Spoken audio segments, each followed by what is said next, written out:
નમસ્કાર મિત્રો, my knowledge book ચેનલમાં આપનું સ્વાગત છે.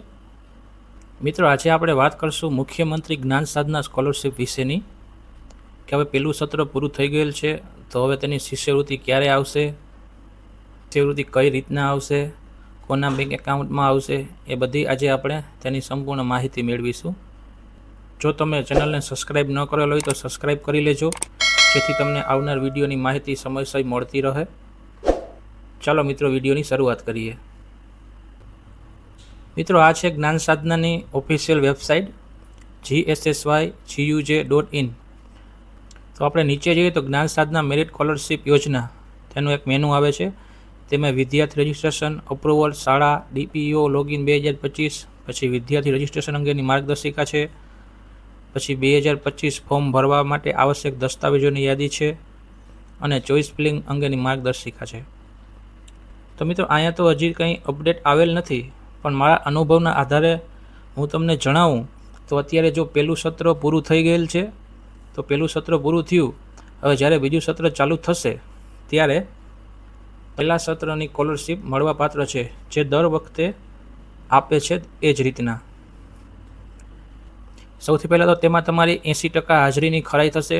જે સ્કૂલમાં તમે અત્યારે અભ્યાસ કરી રહ્યા છો તે સ્કૂલમાં જો ઓનલાઈન હાજરી પુરાઈ છે તેના દ્વારા ખરાઈ થશે, અથવા તો મેન્યુઅલી સ્કૂલને પૂછશે કે તમારા જ્ઞાન સાધના સ્કોલરશિપમાં એટલા વિદ્યાર્થી છે, શું તેની 80% હાજરી છે.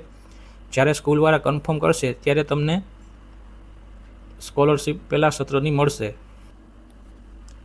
તો આમાં કેટલી સ્કોલરશિપ મળે છે?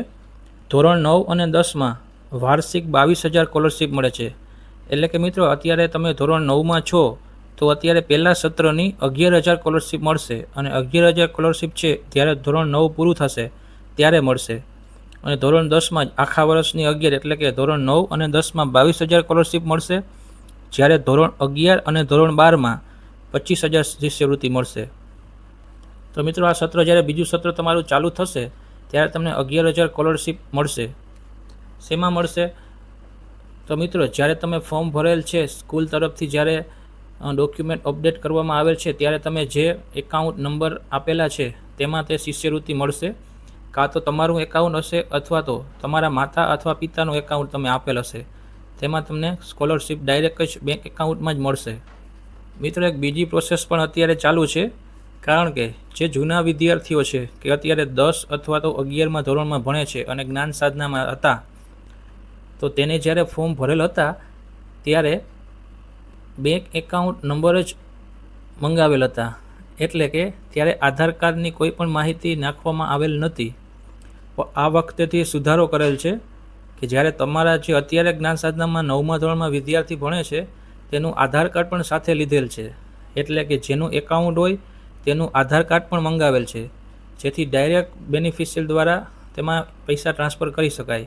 તો અત્યારે એક બીજી કામગીરી એ ચાલે છે કે જે અત્યારે ધોરણ 10 અને 11મા ધોરણમાં ભણે છે તેના આધાર કાર્ડ, જેનું બેંક એકાઉન્ટ આપેલ છે તેનું આધાર કાર્ડ મંગાવવામાં આવેલ છે, અને તેની પર એક ડેટા એન્ટ્રી સ્કૂલને કરવાની થાય છે, જે ટૂંક જ સમયમાં આવશે. તો મિત્રો, આ વેકેશન પૂરું થશે અને સ્કૂલ ચાલુ થશે ત્યારે તમારો પહેલા સત્રની સ્કોલરશિપ મળી જશે.